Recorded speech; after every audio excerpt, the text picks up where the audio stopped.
My name is Lê Hong. I'm here because I love to give presentation. Today I want to talk to you, the future doctor, about how to communicate with the patients who have terminal illness or dying ones. Hôm nay thì mình muốn nói với các bạn, những bác sĩ tương lai, về cách mà giao tiếp với những bệnh nhân có bệnh giai đoạn cuối hoặc là những bệnh nhân hấp hối. We have lots to cover, so let's start. First part, check-up. Phần đầu tiên là phần kiểm tra. Exercise 1. Work in pairs. Describe in your own words what is happening in each pictures. Tức là làm việc theo nhóm, mô tả bằng từ ngữ của bạn những gì đang diễn ra trong một bức tranh. So as you can see, we have 4 pictures here, A, B, C, D. I will give you guys a few seconds to figure out what is going on in each pictures. Exercise 2. Match the statement below made by family member to pictures. Đơn giản là các bạn chọn bức tranh phù hợp với từng câu. 1. Our palliative care nurse Thomas, is highly trained. My mother has enjoyed being looked after at her own home. Tức là y tá tạm thời của tôi, y tá Thomas, được huấn luyện cao, tức là được huấn luyện cấp cao. Mẹ tôi thích được chăm sóc tại nhà riêng. Câu thứ hai, it was difficult for the doctor to tell us that the machine was going to be switched off.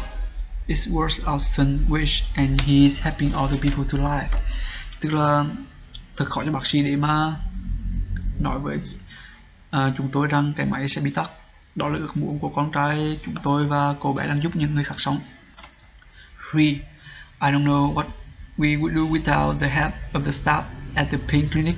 Tức là chúng tôi không biết sẽ làm gì mà nếu không có sự trợ giúp của những nhân viên tại viện. 4. My father prefers being at the hospice rather than at home alone when I'm at work. We have both accepted the situation, but we have both gone through a whole range of emotions. Cháu tôi là thích ở bệnh viện dành cho những bệnh nhân nặng hơn là ở nhà một mình khi tôi làm việc. Chúng tôi đã chấp nhận tình huống và cả hai đã trải qua rất nhiều cảm xúc. Đây là bảng 1C, 2D, 3B, 4A. Exercise 3. Work in pairs. Is it better for patients who are terminally ill to be cared mainly by their family in the community? Why not? Tức là làm việc theo nhóm có thực sự là tốt hơn không dành cho những bệnh nhân mà có bệnh giai đoạn cuối được chăm sóc chính bằng gia đình ở cộng đồng?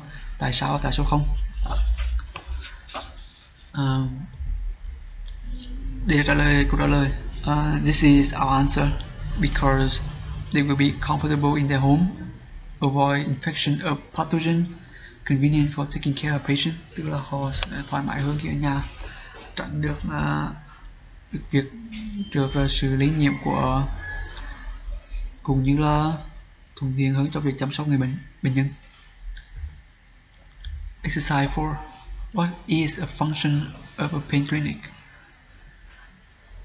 Chức năng của một pain clinic là gì? Chức năng của một pain clinic là giúp cho người bệnh kiểm soát những cơn đau kéo dài, những cơn đau mãn tính. Listening 1. Recognizing and dealing with the patient emotions. Tức là phần nghe 1 nói về việc nhận ra cũng như cách đương đầu với cảm xúc của bệnh nhân. 1. Exercise 1. Listen to the 3 extracts from doctor breaking bad news to the patients. Tức là nghe 3 phần trích dẫn từ bác sĩ về tin xấu, khi nói đến tin xấu cho những bệnh nhân. Cùng nghe nào. Let's listen. Unit 10. Listening 1. 1. The situation looks rather serious, I'm afraid. It's bad then. Yes. I'm sorry to say it's as we had feared.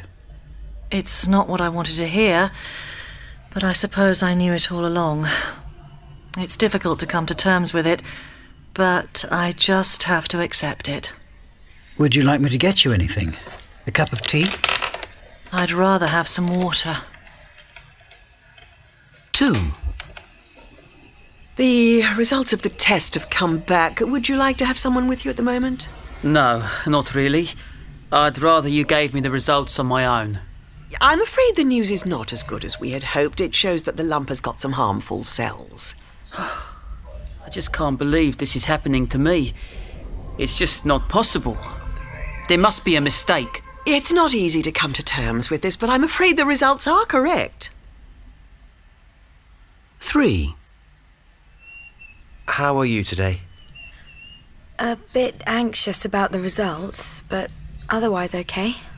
The results, I'm sorry to say, are not good. It's as we feared.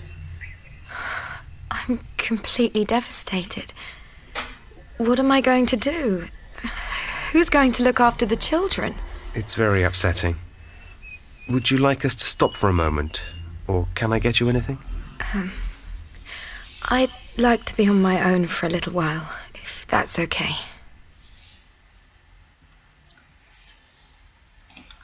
So that's a stress track from the doctors.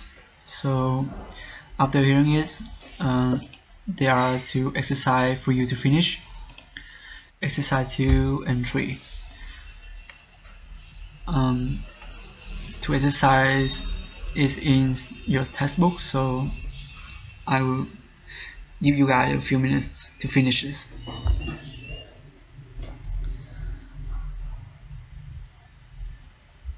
1. Resignations. 2. Shock, disbelief, denial.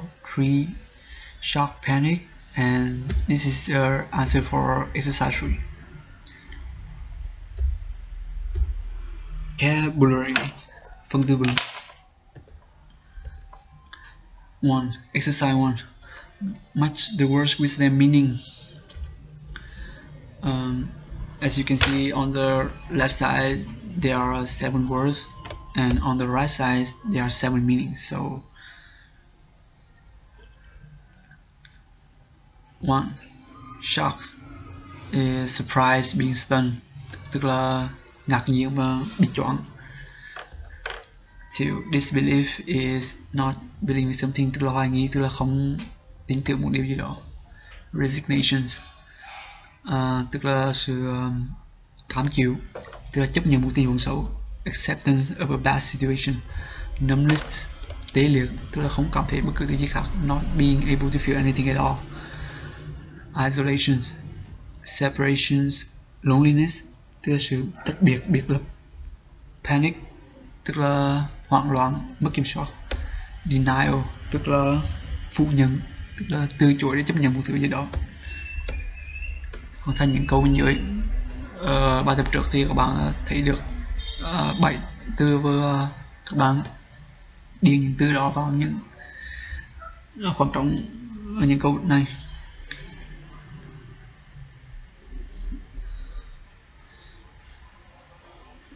One. The news left me feeling totally numb. I couldn't feel anything at all. Tức là tin tức làm tôi cảm thấy bị tê liệt, tôi chẳng cảm thấy gì khác. When I found that my father had cancer, I was stunned. The news shocked me deeply. Tức là khi tôi phát hiện ra rằng cha tôi đã bị ung thư, tức là tôi bị choáng. Tin tức khi tôi bị sốc nặng. My father has refused to accept that anything was wrong with him. I think he just denies that he has anything serious. Is his way to coping with the situation. Tức là cha tôi từ chối chấp nhận bất cứ thứ gì sai đối với ông ấy. Ông ấy nghĩ là chỉ cần từ chối bất cứ thứ gì nghiêm trọng, tức là đây là cách mà ông ấy đương đầu với tình huống. I felt angry at first, but I suppose I knew all along something was wrong, so I quickly resigned myself to the fact that I had cancer. Tôi cảm thấy giận dữ lúc đầu, nhưng mà tôi cho rằng tôi biết thứ lý do sai, cho nên tôi cam chịu với bằng chứng sự thật rằng tôi bị ung thư. I felt so isolated somehow. It was as if the diagnosis had cut me off from my surrounding family. Tôi cảm thấy tức là biệt lập một cách tức là như là việc chẩn đoán đã cắt tôi khỏi những người xung quanh và gia đình của tôi. When we hear bad news, a common reaction is to doubt or disbelieve what we have heard. Tức là khi tôi nghe thì tin xấu thì phản ứng chung là nghi ngờ hoặc là hoài nghi về những chúng tôi vừa nghe. I was so afraid I lost control of myself. I didn't know what to do. I just panicked. Tôi là tôi mất kiểm soát chính mình và tôi không biết phải làm những gì. Tôi bị hoảng loạn. This part is my job. 1. Work in pairs. In the test, how the Frances McGregor described these aspects of her job. On the left side, you can see the test. Let's read it together. Frances McGregor. I'm a Marie Curie nurse. I work in a community with terminally ill patients. I normally do 9-hour shift at night, arriving mid-evening and then working through to the next morning. I enjoy doing my work enormously because I find it very worrying. I might think that dealing with terminally ill patients would be very distressing, but it's not as bad as it seems. First of all, from both the patient and the family point of view, the work we do is very valuable because it allows them both to exercise some control over their lives. The majority of terminally ill patients prefer to spend their remaining days at home if they can rather than in hospital or hospice. In the morning, we sometimes hand over to Macmillan nurse if we are dealing with cancer patients, which allow for round-the-clock care. The care provided is free and we work in conjunction with GPs and other health professionals. Yet such work is not without its difficulties. Not keeping enough distance from the situation, especially the emotion of the patients and the family, and getting personally involved are common problems. The younger patients, the less easy it is for me personally. While I know that is easy, at least with an elderly person, they have had a good innings which can make it easier to bear. You always need someone to talk to at times or something to do to relieve the stress, but what suits me personally is swimming, which I like doing as often as I can after shift. It surprised me that it's often minor incidents that trigger the greatest reaction, while the major events are easier to bear. Frequently, my colleagues and I are invited to funeral, which is a cathartic experience for the family and ourselves. Frances McGregor. Tôi là một y tá Marie Curie. Tôi làm việc ở trong cộng đồng với những bệnh nhân mắc bệnh giai đoạn cuối. Tôi thường ca làm việc 9 tiếng vào ban đêm và lái xe vào lúc nửa đêm, sau đó làm việc cho đến sáng hôm sau. Tôi rất thích làm công việc của mình vì tôi thấy nó rất là bổ ích. Bạn có thể nghĩ là công đứng đầu với những bệnh nhân giai đoạn cuối là khá là áp lực, nhưng mà nó dường như không tệ đến thế. Đầu tiên là từ cả quan điểm của cả người nhà bệnh nhân và gia đình thì công việc chúng tôi làm rất giá trị, bởi vì nó cho phép họ tập luyện cái khả năng kiểm soát cuộc sống của họ. Đa số những bệnh nhân bệnh giai đoạn cuối thích sống những ngày cuối của họ ở nhà hơn là ở bệnh viện hoặc là bệnh viện nặng. Buổi sáng thì chúng tôi thường ban giáo cho những y tá mắc Millen nếu chúng tôi đang đứng lâu với những bệnh nhân mắc ung thư. Tức là đây là một công việc chăm sóc cả ngày, rau từ lọc kéo mình nghĩ là chăm sóc cả một ngày luôn, một công việc cả một ngày luôn. Và việc chăm sóc chúng tôi đưa ra là miễn phí, và chúng tôi làm việc kết hợp với những bác sĩ đa khoa, làm việc theo với những bác sĩ đa khoa và cũng như những chuyên gia sức khỏe khác. Không có công việc nào mà không có sự khó khăn, không giữ khoảng cách từ những tình huống, đặc biệt là những cảm xúc của bệnh nhân và của gia đình, và để việc cá nhân tham gia vào là là rất là phổ biến. Bệnh nhân càng trẻ thì càng khó cho tôi, trong khi không phải chuyện nào là dễ dàng. Và với những người già hơn, người mà có một good ending, nghĩ dịch là một cuộc sống hạnh phúc, nơi mà có thể thứ mà có thể giúp họ dài đến lâu hơn. Bạn hoàn toàn có thể cần ai đó để nói một lúc nào đó hoặc thỉnh thoảng để làm nhiều những áp lực. Nhưng mà thứ mà phù hợp với tôi là đi bơi. Tức là tôi thích đi bơi sau một ca làm. Nó gây bất ngờ cho tôi rằng những tác động nhỏ là có thể gây ra những phản ứng lớn, trong khi những sự kiện lớn có thể dễ chịu đựng hơn.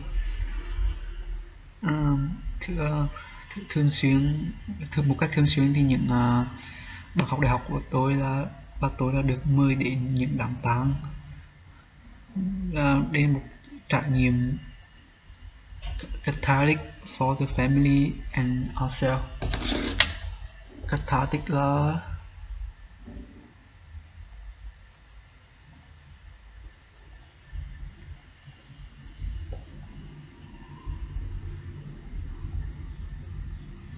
tức là một trải nghiệm mình không biết gì đâu. Và đây là những khía cạnh công việc của ấy. Khía cạnh đầu tiên đó là dealing with the emotion of the family, tức là đương đầu với những cảm xúc của gia đình. Khía cạnh thứ hai là going to funeral of the patient, tức là đi đến đám tang của bệnh nhân. Khía cạnh thứ ba là làm việc với những chuyên gia sức khỏe khác. Khía cạnh thứ tư là giúp con người kiểm soát cuộc sống của họ. Helping people have some control over their lives. Exercise to classify each piece of information 1 to 4 according to what Frances says. As an example of teamwork, a healing experience, a worldwide experience, a difficulty. So teamwork is aspect number 3. Our healing experience is aspect number 2. A worldwide experience is aspect number 4. Difficulty is aspect number 1.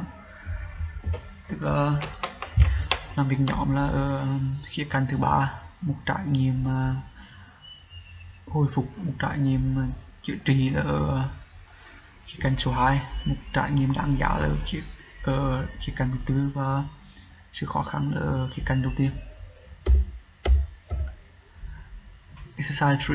What emotion do patients and all their family experience when they are first told terminal illness? Tức là những cảm xúc nào mà bệnh nhân mà cũng như là gia đình của họ được trải nghiệm khi mà lần đầu tiên được nói về bệnh giai đoạn cuối. They will be shocked, but it's as bad as it seems. Ngày đoạn này they will be shocked, but it's not bad as it seems. First of all, from both the patient and the family point of view, the work we do is very valuable because it allows them both to exercise some control over their lives. Yeah. Language part. So there's not much I can say. This is how we express likes, dislike, and preference. So, all this in your textbook. So there's a few examples here. So Take your time to read it.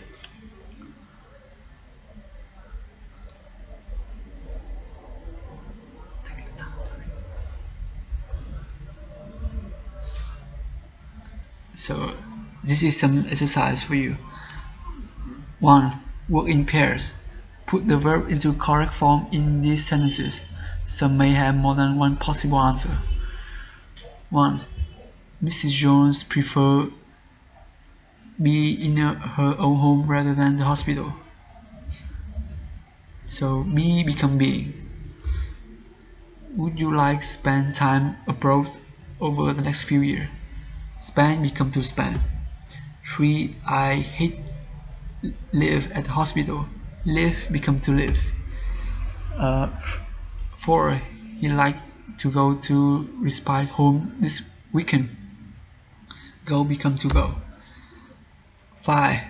We would prefer not have to get up so early every morning. Have to become to have to. 6. Do you dislike start early in the morning? Start become starting. 7. He rather not take anything for the pain at the moment. Take become. 8. As a rule, I like get to bed around 10 p.m. Get become to get. Exercise 2. Work in pairs. Write 7 questions using this form. So as you can see, there are 7 forms. Would you rather? Do you like to? Do you like or hate? Do you prefer to? Would you prefer to? Do you enjoy? Do you dislike? So these are our example. Would you rather stay in the hospital? Do you like drink some water? Do you like or hate being at home alone? Do you prefer to stay at home? Would you prefer to stay at home than the hospital? Do you enjoy going out? Do you dislike being in the hospital? Speaking. 1. Exercise 1. Work in groups. Read this scenario and check if you want to add any step to the plan below. So as you can see, on right below is the test, and on the right side the plan. Mr. Jones, a 68 years old patient, has been diagnosed with mesothelioma. He has only got several months left to live. You have to inform his daughter about this and talk about pain management. The father has even consent for his daughter to be informed. And this is the plan. First, introductions, greeting. Second, one in short. Third, informing the daughter. 4. Length of time left, be vague. 5. Sympathizing, empathizing. 6. Caring the home. 7. Pain management. And final step, 8 step. Leaving the door open for the future.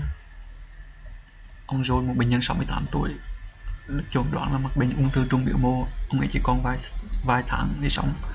Bạn phải thông tin cho con gái của ông ấy về việc này và việc kiểm soát cơn đau. Cha của người cha đã ưng thuận cho việc con gái được thông tin. Exercise 2.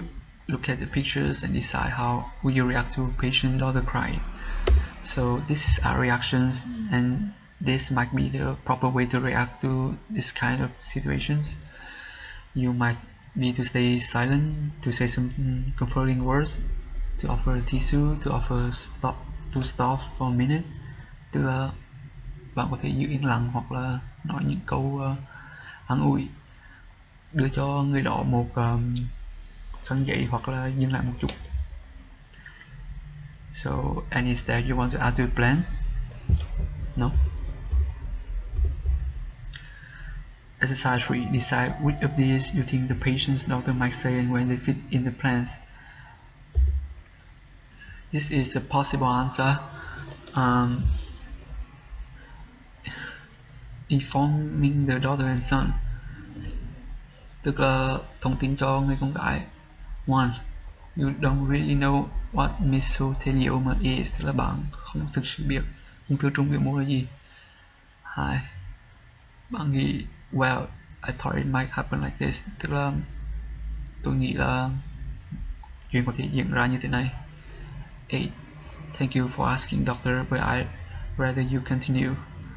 Cảm ơn vì đã hỏi bác sĩ, nhưng tôi nghĩ là ông nên tiếp tục. Length of time left, tức là thời gian sống còn lại. 7. How long has he got?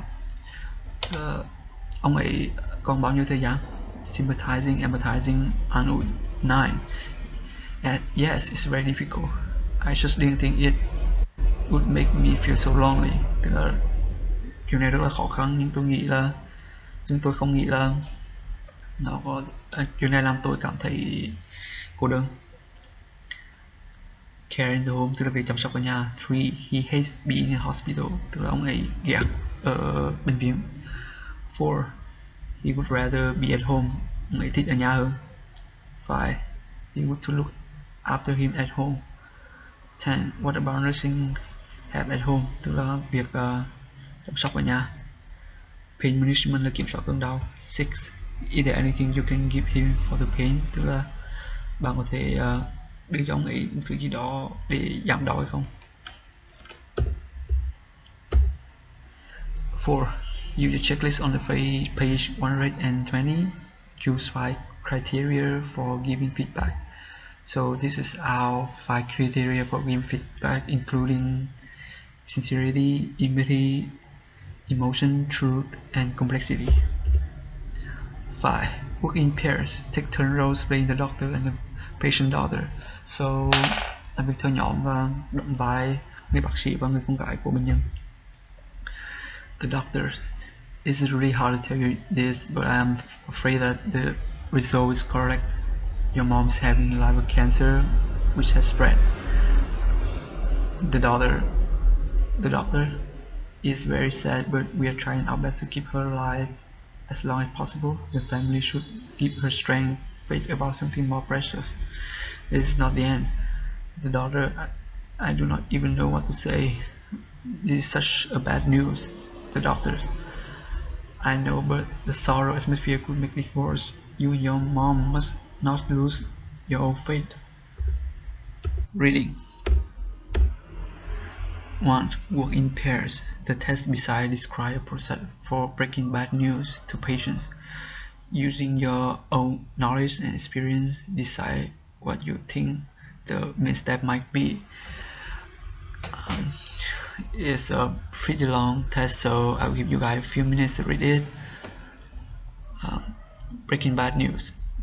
There is no easy way to break bad news, nor is there any fixed way of doing so. A starting point is perhaps to find out how other people deal with the situation and take the best from their experience to suit yourself. One very useful approach is 10 steps to breaking bad news. The first step in the process is preparation for interview with the patients, reading all the notes. Make sure you know who should be present. Make sure that the setting for breaking the news is suitable and private. The second stage in the interview is find out what the patient or family know about the situation. Following this come a warning shot, like I'm afraid the news is not good, to have prepared the patient for what is coming.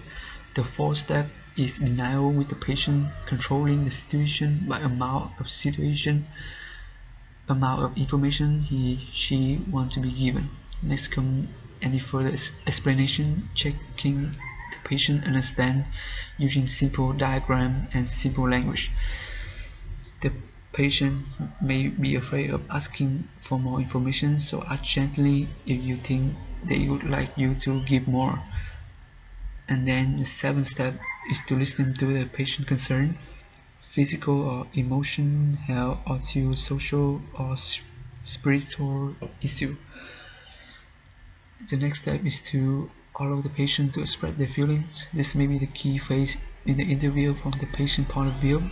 Final two steps in the process are summarizing the concern, making a treatment plan, and then making sure you offer yourself a further explanation and possibly a family meeting. Tức là không có bất cứ cách nào để đưa ra một tin dữ, cũng như không có cách cố định nào để làm như vậy. Tức là điểm xuất phát là có thể là tìm ra cách mà những người khác đương đầu với tình huống và lấy những kinh nghiệm của mình để phù hợp với bản thân. Tức là một những cách tiếp cận hữu hiệu là tức là 10 bước của kênh để thông tin về dinh dưỡng. Bước đầu tiên của là chuẩn bị cho buổi phỏng nói chuyện với bệnh nhân, đọc tất cả những nốt, dám chắc là dám chắc rằng ai là người hiện diện và dám chắc rằng dinh dưỡng là phù hợp và riêng tư. Bước thứ hai trong buổi phỏng vấn là để tìm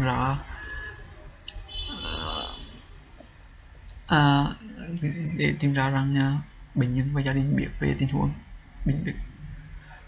huống như thế nào, họ biết những tình huống về cái gì rồi. Theo đó là có một phác bản cảnh cáo như là tôi e rằng thông tin là không tốt, hoặc là giúp bệnh nhân chuẩn bị cho những sắp tới. Bước thứ tư là việc từ chối bệnh nhân về việc họ kiểm soát bằng lượng thông tin mà ông ấy muốn được nhận, họ muốn được đưa ra. Cũng có nếu muốn giải thích nhiều hơn nữa thì kiểm tra sự hiểu của bệnh nhân bằng những từ ngữ đơn giản. Bệnh nhân có thể e dè cho việc hỏi nhiều thông tin hơn, cho nên hỏi họ một cách nhẹ nhàng nếu họ muốn có nhiều thông tin hơn. Và sau đó là bước thứ 7 là nghe đến lời phàn nàn của bệnh nhân về mặt vật lý hoặc là sức khỏe, cảm xúc, hoặc là những vấn đề tâm linh, vấn đề tinh thần, vấn đề xã hội. Bước tiếp theo là cho phép người bệnh giải bày những cảm xúc của họ. Đây có thể là một bước quan trọng chủ chốt ở trong bài phỏng vấn từ quan điểm của bệnh nhân.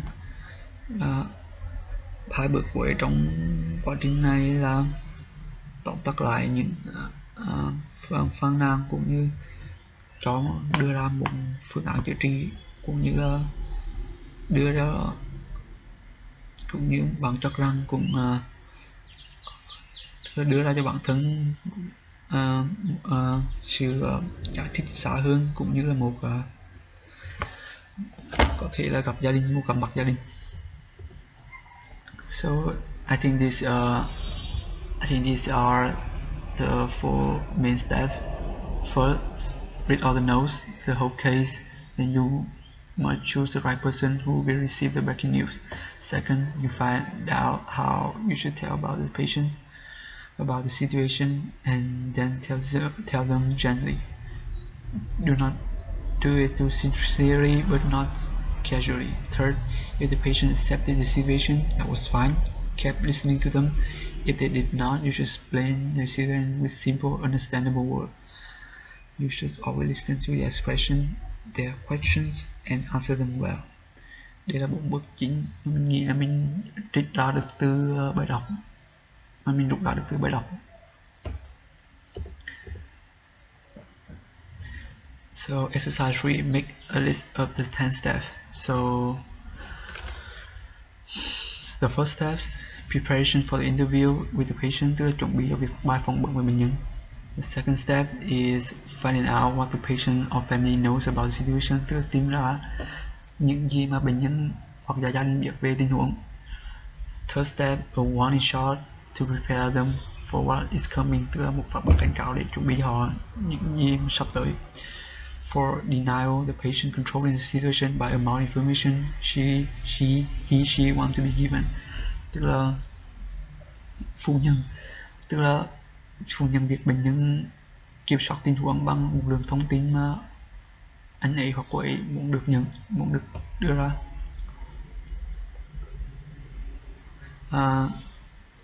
Fifth step, giải thích xa hơn để kiểm tra sự hiểu của họ. Sixth, asking if you would like you to give more information, hỏi nếu họ muốn có nhiều thông tin hơn. 7. Listen to the patient concern, lắng nghe những phàn nàn của bệnh nhân. 8. Allowing the patient to express their feelings, tức là cho phép người bệnh giải bày cảm xúc. 9. Summarizing concern and making a treatment plans, tức là tóm tắt những phàn nàn và đưa ra một phương án điều trị. 10. Make sure you offer yourself for further explanation and possibly a family meeting. Tức là bạn có thể giải thích nhiều hơn hoặc là có một cuộc gặp mặt gia đình. Vocabulary. So this vocabulary is all about words and phrases related to that. Exercise 1. Work in pairs. Check that you know all these verbs and add them to the appropriate sentences below, and you will need to change the form of the verb. So the verb including mourn, tức là thương tiếc, pass away là qua đời, bottle up, kìm nén, fade tức là yếu dần, mờ dần, laid out, perform trong cùng, perform ở postmortem nghĩa là khám nghiệm tử thi, die up tức là chết vì một nguyên nhân nào đó.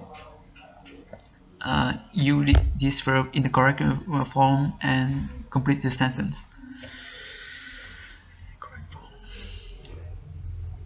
1. He's died of a heart attack. Ông ấy chết vì đau tim. 2. He's fading very fast. I'm afraid you need to come now. Tôi e là ông ấy đang yếu dần. Bạn cần phải đến ngay. 3. You need to perform a postmortem. Do you understand what this means? Tức là chúng ta là phải thực hiện khám nghiệm tử thi. Bạn có hiểu điều này là gì không? 4. He passed away peacefully this morning. Tức là ông ấy qua đời một cách yên bình sáng nay. 5. People mourn for different length of time. Tức là con người ta thì thương tiếc trong những khoảng thời gian ngắn khác nhau. 6. The body has been laid out in a chapel of rest if you would like to visit it. Tức là cái xác là đã được đặt ở nhà nguyện nghỉ ngơi như bạn muốn thăm nó, mình cũng không chắc. 7. Please accept my sincere condolence and pass them to your family. Tức là làm ơn chấp nhận những lời chia buồn thành thực của tôi và truyền nó đến với gia đình của bạn. 8. Rather than bottling up the emotion, it is perhaps better to let it out and have a good cry. Tức là thay vì kìm nén cảm xúc thì có thể bạn nên xả chúng ra, tức là để chúng bộc lộ và khóc.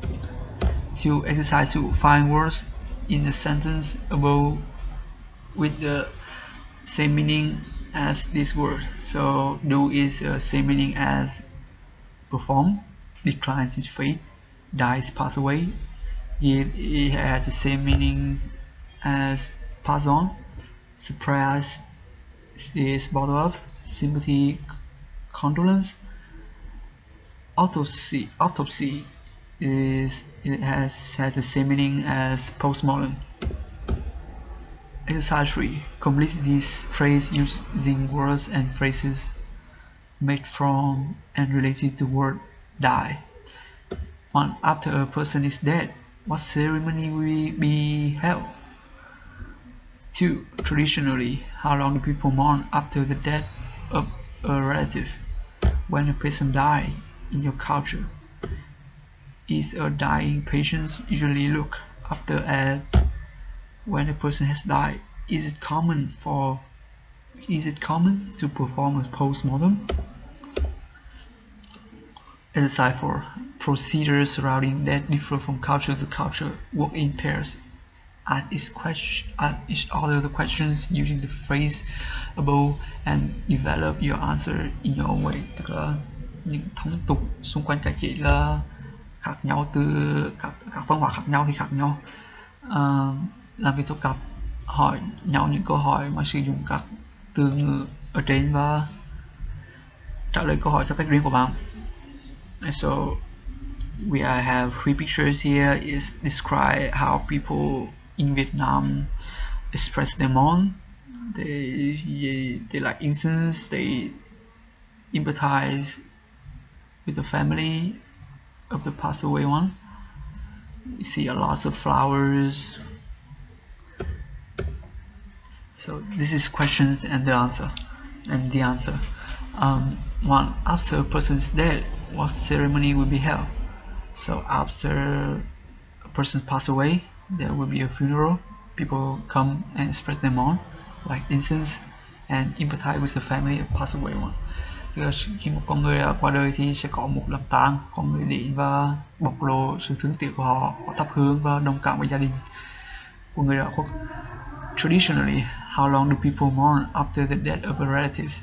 Tức là theo truyền thống thì con người ta được thương tiếc trong vòng khoảng thời gian bao lâu sau khi cái chết của một người thân, một người họ hàng.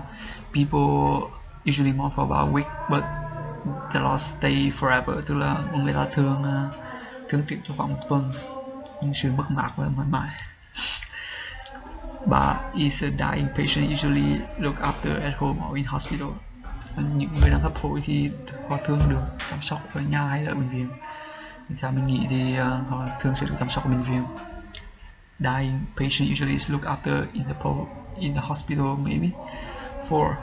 When a person has died, is it common to perform a postmortem? Tức là khi một người vừa chết thì việc khám nghiệm tử thi thì có phổ biến không? Thì theo mình nghĩ là không. No, it's not. We do perform a postmortem only to find out cause of the death, or when we're not sure what cause of death is. Next, listening to. So listening to is all about informing a relative about death. First, listen to Dr. Mesu's talk. Let's listen. Listening to. I asked one of the nurses to be present, as it was my first time doing this, and I thought I would be nervous. But my concern for the patient's wife was greater than my own fears. When I saw Mrs. Mann, she was sitting in the corridor, and I asked if we could go into a side room. I think she could tell from my manner that the news was not good. I introduced myself, and she immediately asked if the news was bad. I had prepared what I was going to say, and her question threw me off balance. I managed to compose myself and say that it was, and I was sorry to say that we had not been able to resuscitate her husband on the operating table, and that he had passed away. She started to cry. I waited a few seconds and asked her if she wanted to be alone or stop for a while. I also asked if she wanted Sister Jones or me to get something for her. I gave her a tissue. She asked if he had been in pain, but I said that he was pain-free when he died. He did not regain consciousness. I asked if there were any relatives she would like us to contact, or if she'd prefer to do so herself. She said she would like us to do it, and asked if she could see the body. I told her it wasn't easy to come to terms with this, and again that I was very sorry. She was very dignified, and I felt quite upset by the experience. Listening to. So, okay, you got it? And listen again and complete what the doctor said from his description. 1. Mr. Mann, good afternoon. My name is Dr. Mason, and I have just come from the theater. Could we go in here for a moment? 2. I'm afraid so. The news is not good. 3. I'm sorry to say that we are not able to resuscitate your husband. 4. And I'm very sorry that he has passed away. 5. Would you like Sister Jones or me to get you some things? 6. Are there any relatives you would like us to contact, or would you prefer to do so? 7. It is not easy to come to terms with this. I just want to say I'm very sorry.